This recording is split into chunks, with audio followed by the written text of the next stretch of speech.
Assalamualaikum warahmatullahi wabarakatuh. Wilujeng para siswa, kados pundi pawartosipun? Mugi-mugi wonten ing pundi kemawon panjenengan tansah pinaringan bagas waras. Wilujeng rawuh wonten ing pasinaon basa Jawa kelas 11 semester kalih. Ing patoman menika kita badhe ngembak babagan crita rakyat.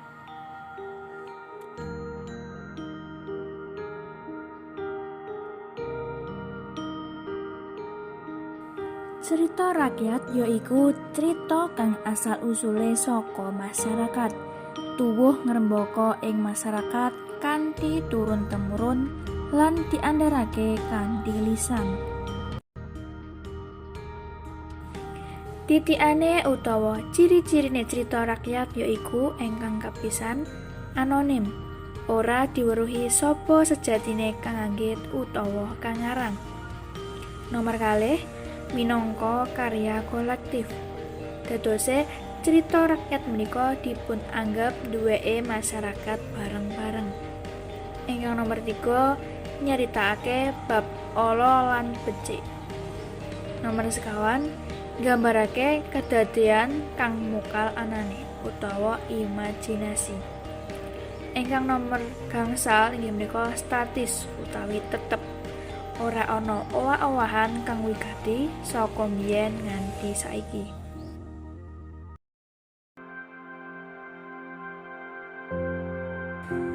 Salajengipun wonten unsur-unsur cerita rakyat.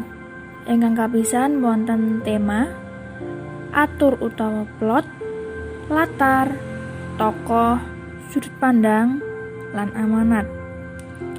Tema yaiku inti utawa ide dasar cerita kang diangkat ana ing cerita rakyat. Nomor kalih, alur utawi plot yaiku pola pengembangan cerita kang kadadean saka hubungan sebab akibat. Ingkang nomor 3, latar yaiku papan panggonan, hubungan wektu lan lingkungan sosial saka kadadean kang diceritakake. Nomor sekawan, tokoh utawa paraga yaiku paraga-paraga kang ana ing sajroning cerita. Nomor gangsal yaiku sudut pandang, posisine pengarang ing cerita kasebut. Ingkang pungkasan yaiku amanat, ajaran moral utawa pesen kang bakal dijlentrehake dening pengarang marang pamaca.